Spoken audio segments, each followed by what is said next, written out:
You've probably used ChatGPT to write an email, answer a quick question, or brainstorm a social media caption. Maybe you've even asked it to summarize an article or help with your resume. But if that's all you're doing with it, you're barely scratching the surface. Because the truth is, ChatGPT is way more powerful than most people realize. It's not just a chatbot, it's a thinking partner, a research assistant, a writing coach, a coding sidekick, and a personal productivity tool, all rolled into one. Once you understand how to actually use it, it can completely change the way you work and create. Let's break it down. Most people talk to ChatGPT the way they'd talk to a search bar. They ask simple, surface-level questions like, "What's a good name for my blog?" Or, "Write a caption for a skincare post."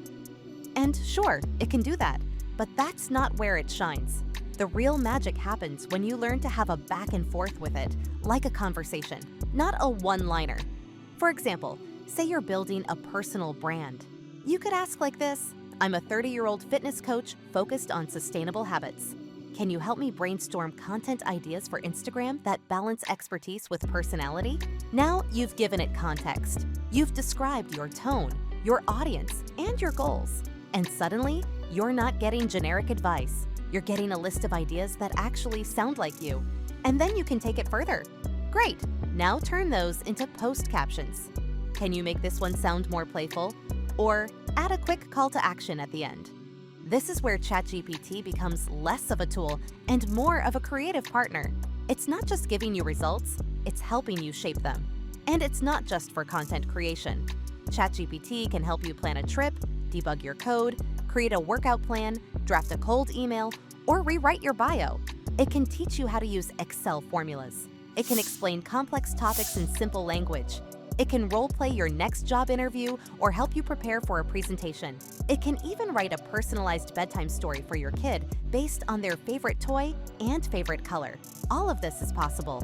Most people just haven't asked. One of the most underrated things about ChatGPT is its ability to remember details, at least when memory is turned on. If you're using ChatGPT Plus with memory features, it can start to remember your preferences, tone, and work style. So over time, you don't need to repeat yourself. It learns what kind of responses you like, what your projects are, and how you like to communicate. That makes it incredibly efficient. You can literally use it as your second brain. Have it track your goals, help you outline your next launch, remind you of ideas you forgot, refine your writing voice, keep drafts of your posts, and help you improve them every week. It's like having an assistant who's never tired, never distracted, and always ready to help. No calendar needed. But here's the catch. You only get out of it what you put in. If you give ChatGPT vague one-sentence prompts, you'll get generic answers. If you treat it like a glorified Google search, that's all it will be.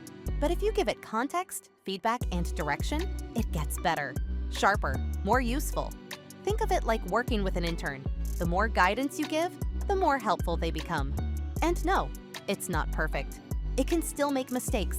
Sometimes it guesses wrong. Sometimes it sounds confident, but gives you outdated or inaccurate information. You still need to think critically. You still need to verify. But that doesn't make it useless. That just means you need to use it wisely, like any other tool. So if you've only used ChatGPT for one-off tasks, it might be time to give it a second look. Try having a full conversation with it. Try asking it to edit your writing. Try using it to brainstorm, structure, simplify, or solve. You will be surprised by how much it can actually do. It's not just a chatbot, it's a creative engine, a productivity multiplier, a flexible, fast, and surprisingly smart sidekick that can help you do more and do it better. Now, it's time for your input. How are you using ChatGPT these days? Has it surprised you, frustrated you, helped you do something faster or better? Drop your thoughts in the comments. And if you've discovered a clever way to use it, share that too. And of course, don't forget to subscribe for more no-hype, real-world insights into how AI tools can actually make your life easier.